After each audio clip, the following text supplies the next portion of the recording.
We're back at our Kerrsdale project out in Vancouver.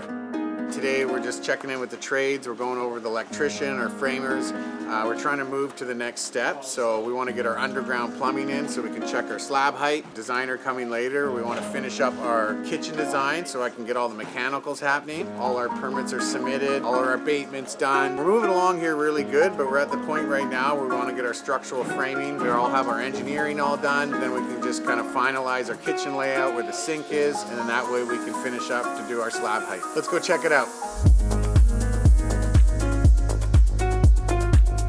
What we're going to do is we're going to underpin the foundation from the inside. I want it cleaned off really well. See all the water in here? Yeah.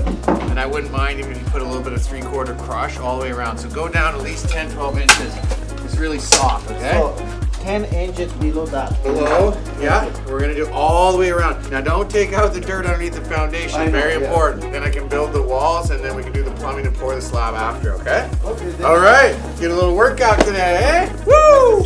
Yeah, you too. Want a hug? Want a hug? Yeah. Monday hugs.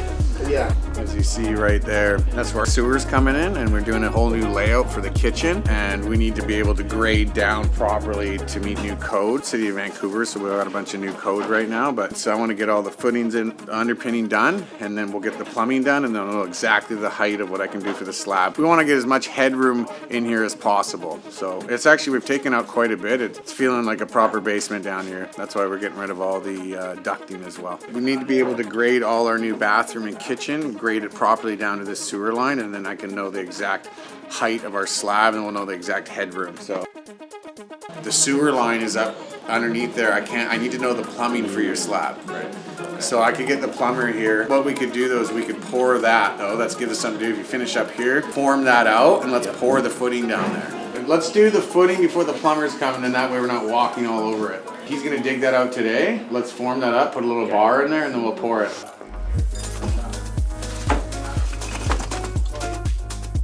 So already an open concept, looking better. Yeah. So as you can see, like this is an original hand-cut roof. They have 2x4 rafters. If you're gonna do a hand-cut roof nowadays, they're minimum 2x8. They're usually 2x10. But the guys have been working on it, so we put new ceiling joists in up to our PSL beam. That allows some structure. I mean, even the homeowners later on wanted to put some stuff up in the attic. It would be supported properly. We'll put joist hangers on that. Having 2x4 ones aren't the best for that. You know, doing modern fusion with old-time framing. So I'm just securing these existing joists to the beam that we put in last week.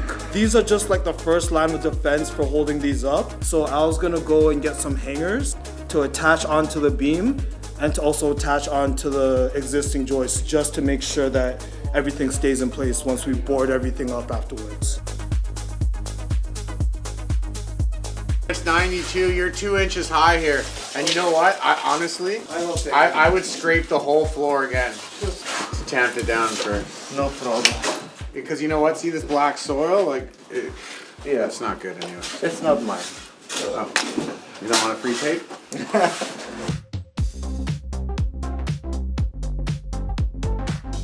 What's about this appliances, all the stuff? Just put it on the back porch for now. It's an old unit. They're not going to use it, but we'll recycle it. Yeah, man. Oh, shit. All right. See you. Don't electrocute yourself. Thank you.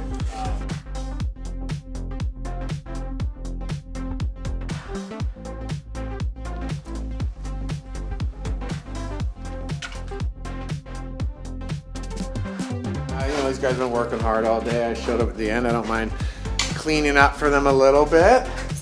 Lately, we've been so busy. We're just trying to manage all these jobs coming in, and it's crazy. The days just go by like this. We saved all the trims.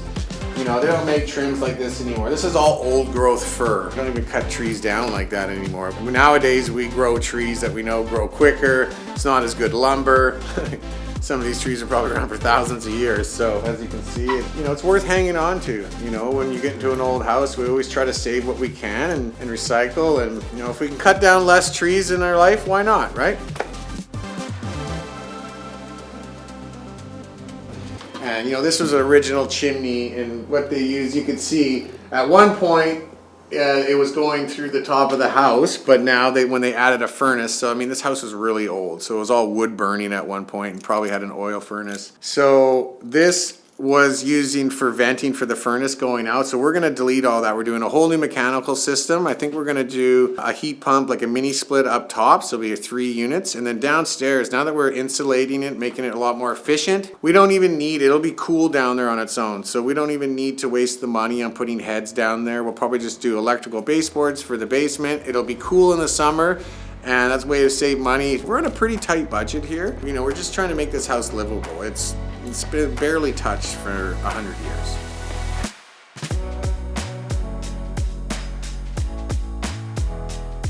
For this house, it's not a massive amount of square feet, but it's good. It's all you really need. This is gonna make a huge difference walking in here. You're gonna have a nice kitchen, dining room, we'll have a nice island. I mean, this is large now too. I'm thinking this will be more like a coffee bar with some millwork, kind of pantry / coffee bar. So in the bathroom here, we've decided we gutted the whole thing. But as you can see, all the plumbing is on the exterior walls. That's a no-go. They end up freezing, burst pipes. It's not new code, you can't do that. And you can see they've done a bulkhead here. And the main reason why they decided to do this was to save money on a 5-foot tub. So that's just what they did back in the day, right? Try to save money. So that's actually gonna open up a nice bigger shower. We might even close the closet a little bit more, and they have a really nice shower here. Stairwell going down, so our new drawing is it comes down and over, so it'll be a legal stairwell, and then you actually look down the stairwell, so it'll be really open, and this is kind of the new wall. We're gonna do this deck 16 feet, so we gotta get approval by the city of where we can put the footing. All in all, once we get that, it's gonna look really good. It'll be a whole new layout here. And we gotta try to incorporate this roof into the new deck. So I'm thinking, keep this kind of style, probably make it a little bit bigger so it covers partial of the deck, and then it'll go with it. A little paint on this house is gonna go a long way too. Next steps right now, I mean tomorrow we got the chimney coming out. We're gonna do a little bit more of the electrical demo. That's gonna happen on Monday. And then, you know, finish up some framing, and then we have a bit of a waiting game. We gotta get some rough-in inspections and stuff like that and get approval on the back deck with the big tree, and a lot more to come on this place, but we gotta go to another site.